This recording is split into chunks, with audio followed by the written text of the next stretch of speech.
नमस्कार साथियों, आपका अपना चैनल नॉलेज विद सीएम में आपका एक बार फिर स्वागत है। जैसा कि आप सभी को पता है कि वर्तमान में कक्षा 6वीं से लेकर के 12वीं तक के सभी विद्यार्थियों का बेस लाइन आकलन प्रारंभ हो चुका है। तो साथियों, आज की वीडियो में हम आपको बताने जा रहे हैं कि किस प्रकार से आप बेस लाइन असेसमेंट के लिए OMR शीट जो आपको प्राप्त हुई है उसको फिलअप कर पाएंगे। तो जैसा कि आपके सामने स्क्रीन पर दिखाई पड़ रहा है कि यह OMR शीट है जो कक्षा 6वीं से कक्षा 10वीं तक के लिए लागू होगा। इसी प्रकार के OMR शीट का आपको उपयोग करनी है। सभी विद्यालयों को OMR शीट और प्रश्न पत्र वितरित कर दिया गया है। तो चलिए आपको बता रहे हैं कि किस प्रकार से आप फिल कर सकते हैं। यहाँ पर देखिए OMR शीट दिया गया है। यहाँ पर पहला ऑप्शन दिया गया है UDICE कोड। तो UDICE कोड में क्या है, यहाँ पे आपको विद्यालय का UDICE कोड करना है, भरना है। संबंधित विद्यालय का जो UDICE कोड है 11 अंक का, उसको आपको फिलअप करनी है। तो एक डब्बे में आपको एक डिजिट ही फिल कर देनी है। उसके बाद जो अंक यहाँ पे आप फिल करेंगे उसके नीचे में यहाँ पे आपको देखिए 0 से लेकर 9 तक के अंक दिए गए हैं। तो एग्जाम्पल के लिए मान लीजिए शुरू वाले डिब्बे में आपने 2 फिल किया है तो आपको उसके नीचे के 2 पे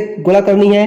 हो सकता है दूसरे वाले डिब्बे में आपने 3 फिल किया हुआ है तो नीचे में आपको 3 पे गोला करनी है। तो इस प्रकार से आपको डिजिट भरने के बाद नीचे के जो अंक दिया गया है गोला में, उसको आपको गोला करनी है, मार्किंग करनी है। उसके बाद देखिए यहाँ पर दिया गया है फॉर क्लास 6 to 10। तो यहाँ पे आपको जिस क्लास के लिए आप OMR शीट का उपयोग कर रहे हैं उस क्लास को इस डिब्बे में आपको फिल कर देनी है। उसके बाद यहाँ पे जो भी क्लास आप फिल करेंगे उस क्लास से संबंधित यहाँ पे गोले को आपको ब्लैक कर देनी है, आपको पूरा फिल कर देनी है। जैसे कि मान लीजिए एग्जाम्पल के लिए यहाँ पे आपने 6 फिल किया है तो आपको 6 क्लास वाले को पूरा गोले को फिल कर देनी है, भर देनी है।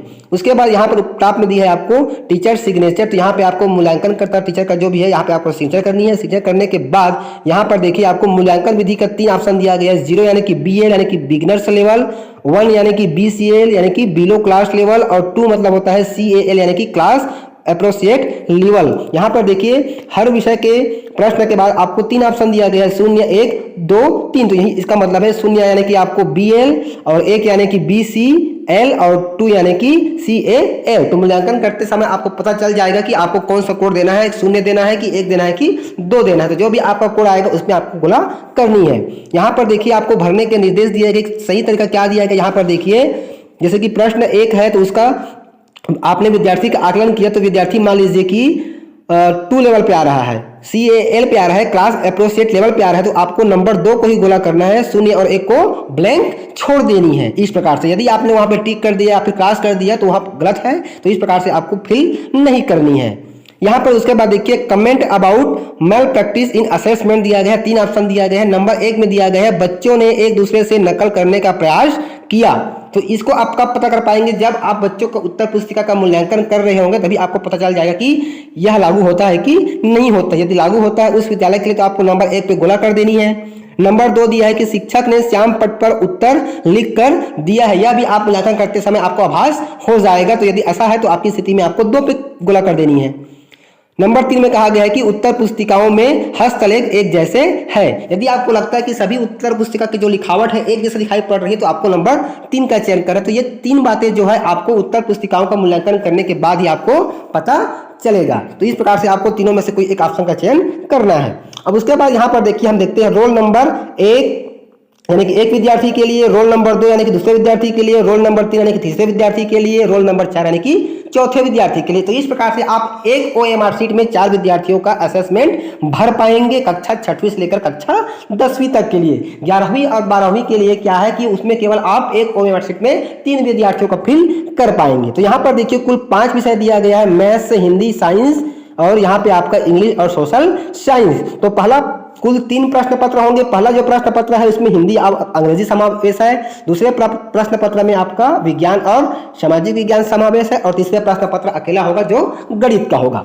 हर प्रश्न पत्र में कुल 14 प्रश्न दिए गए हैं। तो इस प्रकार से देखिए आपने जैसे कि आप विद्यार्थी के मैथ्स यानी कि गणित विषय का मूल्यांकन कर रहे हैं तो नंबर 1 प्रश्न को आपने चेक किया और आप पाते हैं कि विद्यार्थी जो है बिगिनिंग्स लेवल के हैं, BL लेवल के हैं, तो फिर आपको 0 पे मार्किंग कर देनी है। यदि आपको मूल्यांकन के दौरान आपको लगता है कि विद्यार्थी जो है बिलो क्लास लेवल के है तो फिर आपको नंबर 1 पे फिर कर देनी है। और यदि आपको लगता है कि विद्यार्थी जो है क्लास एप्रोसिएट लेवल के हैं तो आपको नंबर 2 को गोला करनी है। तो इस प्रकार से आपको मूल्यांकन करते समय विशेष सावधानी रखनी है। OMR शीट को भरते समय विशेष सावधानी रखनी है ताकि किसी प्रकार की कोई त्रुटि न हो। तो इस प्रकार से आपको बारी बारी से 5 विषय को आपको हर एक विद्यार्थी के लिए फिलअप करते जाना है। तो एक OMR शीट में कुल 4 विद्यार्थियों का फिल होगा। तो इस प्रकार से एक विद्यार्थी का 5 सब्जेक्ट, तो 4 विद्यार्थी का कुल 5 चौक 20 सब्जेक्ट तक इसमें आपको फिल करनी है। तो इस प्रकार से आपको ध्यान विशेष रखनी है कि जो जिस प्रश्न में विद्यार्थी जिस लेवल का है, चाहे वो शून्य लेवल का है, यानी कि शून्य यानी कि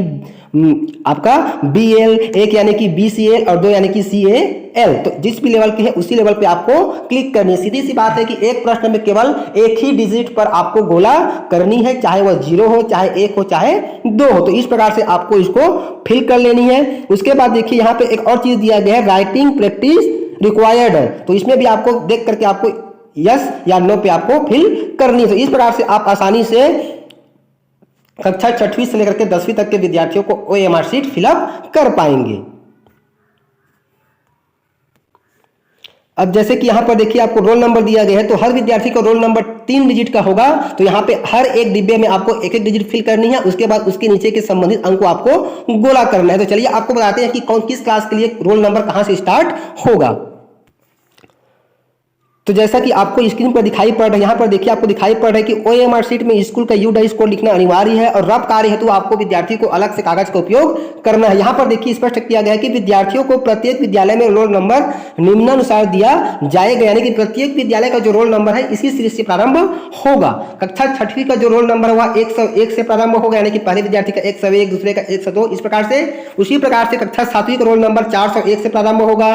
कक्षा 8वीं का जो रोल नंबर है वह 701 से प्रारंभ होगा। उसी प्रकार से देखिए कक्षा 9वीं और 10वीं की बात करते हैं, तो 9वीं और 10वीं में देखिए यहाँ पे रोल नंबर जो है आपका कक्षा 9वीं का रोल नंबर 101 से प्रारंभ होगा और कक्षा 10वीं का रोल नंबर 401 से प्रारंभ होगा। उसी प्रकार से कक्षा 11वीं और 12वीं की हम बात करते हैं, तो कक्षा 11वीं का जो रोल नंबर है वह 601 से प्रारंभ होगा और कक्षा 12वीं का रोल नंबर 801 से प्रारंभ होगा। तो इस प्रकार से साथियों आप आसानी से दिए गए OMR शीट को फिल करके संबंधित जहां पे जमा करने के लिए आपको बोला गया वहां पे आप जमा कर पाएंगे। तो उम्मीद करता हूं साथियों आज का जो वीडियो आपके लिए बहुत ही फायदेमंद लगा होगा। तो फिर मिलते हैं साथियों इसी प्रकार की नई जानकारी नए वीडियो के साथ। तब तक के लिए साथियों जय जोहार, जय छत्तीसगढ़, जय हिंद।